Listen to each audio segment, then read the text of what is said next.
American Lit, welcome to the last few days of April and the first few days of May. Holy crud, it is coming up quickly. I think at this point there's like 5 weeks left of school. I mean, whatever school means at this point. I don't know. Anyway, real quick lesson for today. Just a little lecture stuff. Talk about Ursula Le Guin, who I posted yesterday, but you'll see her stuff. You'll see this today, and the lecture is posted below. Help you, and then we'll talk on Friday. So yeah, I am just super excited to read Ursula Le Guin in class. I didn't read her last year with you guys, with your juniors, just did time stuff.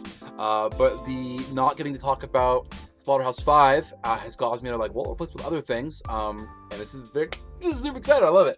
Ursula Le Guin is great. So brief intro to who this person is. Who is Ursula Le Guin and why she matters? She is from Berkeley. She's from this West Coast Renaissance, like Kerouac and Ginsberg and Snyder, with the main difference being she is a female. So we're finally getting some female authors in here. Great, fantastic, wonderful, and she's great. She is a really good hand-in-hand, as we're kind of talking about Kerouac and philosophy. Ursula Le Guin is really great to talk about philosophy as well, and her philosophy and all this. Anyway, I'm rambling, but it's very excited. So she is an intellectual like Kerouac and Ginsberg. She is predominantly a science fiction writer, but she also does what's called speculative fiction, which basically is like fantasy and sci-fi mixed together. Chef's kiss perfect. She is like, the reason mainly this comes about is because she was born in Berkeley. Her dad worked at UC Berkeley, and she would not be part of the whole beatnik movement because basically, one of my favorite weird facts about her dad is while she was growing up, all the visiting intellectuals would go and work. They would go and work with her dad, at the campus, and come over for dinner. Her parents were both cultural anthropologists, super into human nature, super into human understanding and human history and the evolution of the species. So basically, that was her very intellectually heady family, and her dad would bring over nuclear physicists and traveling geniuses who would come and hang out, and so she basically would have, I think my favorite one, she had tea with Oppenheimer, the guy who made the nuclear bomb, because he was just doing a circuit tour of speaking, came over and hung out. That was Ursula Le Guin's upbringing. She's a very smart lady, very smart person in general. And if you've already kind of read through the text that I put up online, which was Schrodinger's cat, the whole text is based on quantum mechanics. It's science and literature merged together, which is what good science fiction should do. Again, just chef's kiss perfect. Here for it. But unlike other pure science fiction, she also employs philosophy like Kerouac. She's writing in the 50s and 60s, and Kerouac is doing more Buddhist stuff, but Le Guin is doing more of Taoism. So we talked about with Buddhist thinking being the mentality of you must suffer to push forward, and as you suffer, you will push out everything that's unnecessary. She's a little different. Taoism as a belief is more based on simplicity. In fact, you're probably all very well familiar with the most common sign of Taoism, which is the yin and yang, the black and the white. Taoism is all about harmony and unity and balance with everything. So you have Kerouac focusing on through suffering you grow, and Le Guin talking about through simplicity you grow. And a lot of her books are based on simplicity. She actually wrote a book called the Saga of Earthsea, which basically is about a school for magic children, but she wrote it in the 70s before Harry Potter was even a thing. So again, pay credit where credit is due. Rowling, pay those monies, pay those royalty fees out to Le Guin. You can't, she's dead now. Le Guin, not Rowling. Anyway, but like the whole thing here is like in these wizarding books where like the children are learning how to use magic, one of the first lessons they learn is don't use magic when you don't have to. Only use magic as a last means, because again, if you don't have to do it, don't. So this weird philosophy, like in a lot of Le Guin stories and her novels, the novelists are based on do little. Do what you have to. And it's not really a good action sequence. However, it does find its fans. And this is one of those things where I'm like genetically, like it's in my brain to already love Le Guin. And we spent kind of last time with Kerouac. If you like The Doors, you're gonna like Kerouac. If you like jazz, you're gonna like Kerouac. If you like the Beatles, you're gonna like Kerouac, because all those artists cite Kerouac as an example. Well, there's one famous name that cites Le Guin as a major example, as a major source of influence. Pretty much looking at people like Orson Scott Card, Neil Gaiman, who else on this list? Salman Rushdie, David Mitchell, Ian Banks, pretty much anybody who has written like a science fiction novel in the past 50 years goes, she's the best. But the one that I particularly love is one the higher echelon of anime, Hayao Miyazaki, pretty much said, I want to make your stories for my audience. And she originally said no, and then she saw the movie My Neighbor Totoro and said, okay, I trust you. And Miyazaki's company, Studio Ghibli, has made one of the only versions of a book that she produced, The Tales of Earthsea, into a series that she liked. It's not a great film. There's some weird things that they do that she didn't like, but like, if you're a fan, if Miyazaki's like, you inspire my work, and he's basically the guy who made the best animated movies of the past 30, 40, 50 years, I'd say century, but again, I'm biased. That's what the influence we're talking about here with Le Guin. So, yeah, and all that stuff. If you haven't read it yet, you've probably read it already. You see this kind of influence of science fiction and fantasy mind melting its way through Schrodinger's cat. And even like the whole thing of what is Schrodinger's cat. I mean, the book even explains what it is. You put a cat in the box, you put a gun in the box, you put a photon in the box, and you put a mirror that has a half silvered lining to it that the photon may go through. If the photon does go through, the cat will die. If it doesn't go through, the cat lives. Because when you launch the proton, close the box, the cat's both alive and dead. That's the concept of the story. But because it's so postmodern, and it's so weird, like how is it, like outside the world is melting, but it's cool inside where she is? The postman who shows up is a human, but then becomes a dog. How is he both?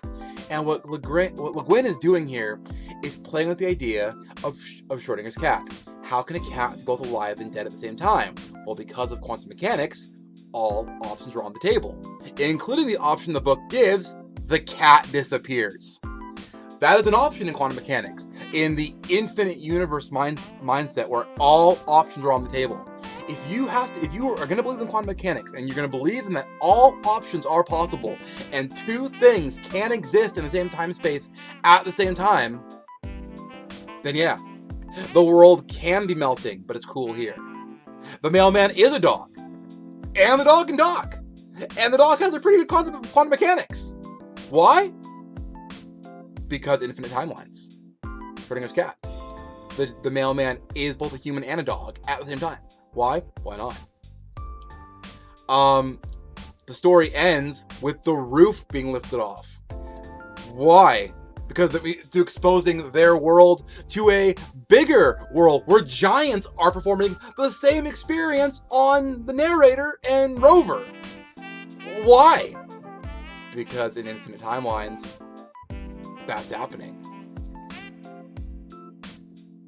The narrator says also that she hears rumor that somewhere else in the world that gravity has stopped working. But it works here. Why? Because in the world of a Schrödinger cat experience, gravity both works and doesn't work. It's hot and cold. Mailmen are dogs and humans. Because, well, why not? It's just this whole thing of how far down the rabbit hole of quantum mechanics can you go? And this book does a really good job of like walking down like, are you really open to like all options? If you're buying in to the idea that two opposites exist in the same headspace, then you gotta buy into all the ideas. We both simultaneously live in a world where there is a quarantine and is not quarantine. My neighbor is not quarantining. I am quarantining, but that neighbor is not. Why? I don't know. Different converging timelines in the same place because Schrödinger's cat. It's so weird. I love this story so much. It's so weird. But how does the idea of Taoism apply here? Because she's a Taoist. She believes that there's an imbalance. Because in all environments coexisting, there is balance. No one ever questions the talking mailman dog. Because the world's working. It's balanced. It is hot outside. And the pipes are all boiling. And you can't get in a car without it burning like an oven. But it's cold in here. So my reality is working. So I accept my reality. It's fine. Because my reality is great. I'm sorry your car is on fire. Mine's not. My car's great. Sucks for you. But it's fine for me. And because that is balanced, that there is hot and cold, I'm okay with it, so it's fine. But wait, you're saying that's not fair to those other people who are on fire, who can't touch their children or the loved ones because they will burn into flames. And you're like, yeah, that does suck for them. But through whatever random roll of the dice happened, I'm fine. So I'm not going to complain. Because I could be, if I complain about being cold, I mean, the other option is being on the outside where everything's on fire. Or living in that part of America where gravity stopped working. I mean, that would be ridiculous. But it's fine here. Even the point, and this ties in no better. This ties in no better than when, towards the end, the narrator goes, "Impatience welled up in me. I turned on Rover, glaring. He returned the look with an impressive brown eyes. You can't tell me dogs haven't got souls. Just what are you trying to prove?" I demanded. "That a cat will be dead or not dead," he murmured submissively. "Certainty. All I want is certainty. To know for sure that God plays with dice in the world." And that's the key part there.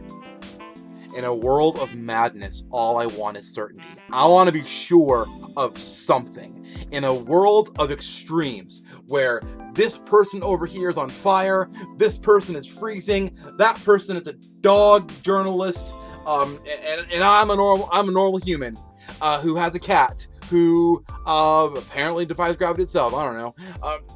In this crazy world, I just want certainty. I want to know something for sure. And this experiment will prove it. It's why Rover is all in with the religious experimentation of, I'm gonna prove this cat is alive or dead. I'm gonna prove something. And then he opens the box. And the cat's gone. I love that line too. Rover neither barked, nor fainted, nor cursed, nor wept. He really took the whole thing really well. "Where's the cat?" he asked at last. "Where's the box?" "Here." "Well, where is here?" "Here is now." "Well, we used to think so," I said. "But really, we could use larger boxes." He gazed above him in the mute bewilderment and didn't flinch when the roof of the house lifted off like the lid of the box, letting in the unconscionable, inordinate light of the stars. He just had time to breathe. Wow.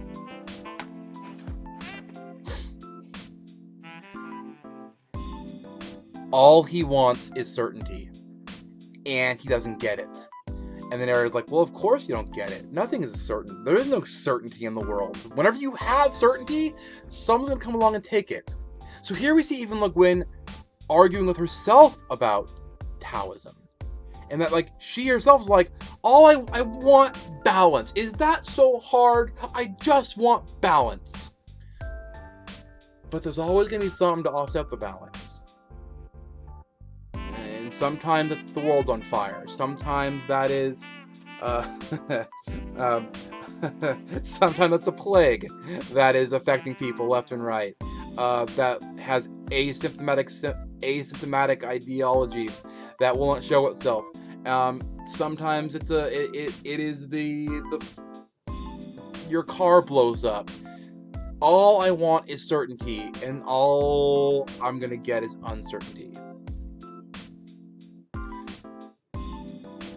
But maybe we can only be certain of the small things. The one thing that she notes here is beautiful. I shall miss the cat. I wonder if he found what it was that we lost. All you can be sure of is what you're sure of. The Guin's going to be saying here. That you look for certainty in the world, not going to find it. That's troubling. And it's only doubled down on what you're going to be reading for next class, which is the unnaming of things. Probably one of Le Guin's most famous short stories. It's attached below as well. So when I see you guys later on this week for our discussion, we'll be talking about just this concept, the idea of balance, centeredness. Is it even possible to find certainty in uncertain days and uncertain times? I don't know if it is or not.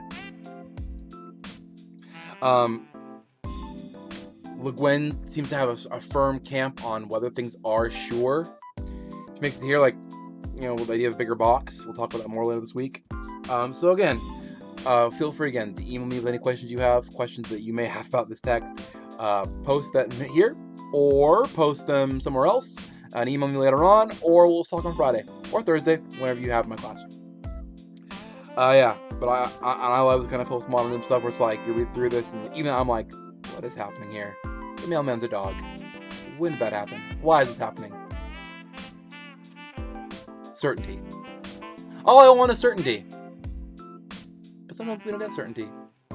Maybe all we can be sure of that there's a bigger box.